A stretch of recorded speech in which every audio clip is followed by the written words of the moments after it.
आंबेगाव तालुक्याच्या पूर्व भागातील जारकरवाडी परिसरात आता सूर्योदयासोबतच बिबट्यांचे दर्शन होत असल्याची परिस्थिती निर्माण झाली आहे। बिबट्यांची संख्या व वावर वाढल्याने ग्रामस्थांमध्ये भीतीचे वातावरण निर्माण झाले आहे।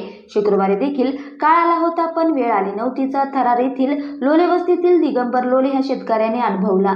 सकाळी 7:30 वाजण्याच्या सुमारास लोले हे लोले वस्तीतील बैलगाडा शर्यत घाटाजवळ त्यांच्या शेतात जनावरांना मका चारा काढण्यासाठी गेले होते।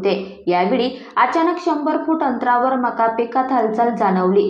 त्यांनी नीट पाहिले असता एक प्रौढ बिबट्या उभा असल्याचे दिसले। लोले यांनी बिबट्याला पाहताच भीतीने खाली बसून घेतले। नंतर शेजारील शेतातील लोकांना आवाज दिला। हा आवाज ऐकताच बिबट्या शांतपणे डोंगराच्या दिशेने निघून गेला। लोले म्हणाले, मी बिबट्याला पाहिले पण त्याने मला पाहिले नव्हते। काळ आला होता पण वेळ आली नव्हती। जारकरवाडी परिसरात गेल्या काही दिवसांपासून बिबट्याचा वावर वाढला आहे। ढोबळेवाडी दर्यात देखील एका बिबट जोडीला ग्रामस्थांनी पाहिले असून त्या ठिकाणी वन विभागाने आधीच पिंजरा लावलेला आहे। या परिसरात ऊसाचे क्षेत्र मोठ्या प्रमाणात असल्याने बिबट्यांसाठी हे ठिकाण अनुकूल ठरत आहे। वनरक्षक पूजा कांबळे यांनी सांगितले की वरिष्ठ अधिकाऱ्यांशी चर्चा करून बैलगाडा शर्यत घाट परिसरात तातडीने पिंजरा लावण्यात येईल।